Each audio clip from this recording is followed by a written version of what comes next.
Allora, qui abbiamo Fra Jacopo Caloso, coautore del corto Gianni. Le chiediamo subito, Gianni, chi è? Perché? Cos'è?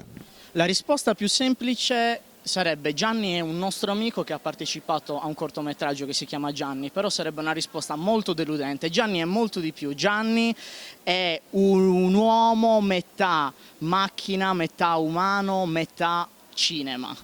Risposta bruttissima, però tu mi fai domande pietose. Va benissimo. Hai qualcosa da chiedermi? Sì, volevo chiederti quanto ci è voluto a realizzare questo corto, Barabino, coautore del corto? Allora, pressappoco, considerando pre-produzione, scrittura, post-produzione, 2 annetti? Anche di più. 3 anni. 3 anni? Sì. Ok. E come mai? Come mai ci è voluto così tanto a fare una cosa che comunque è un corto indipendente, dove non c'è tanto? Gli strumenti a nostra disposizione erano molto pochi e abbiamo impiegato molto tempo soprattutto per quanto riguarda l'aspetto dell'audio. Abbiamo dovuto chiedere la collaborazione di un nostro caro amico Riccardo Arrigoni. che appunto ci ha dato una mano a sistemare l'aspetto sonoro del tutto.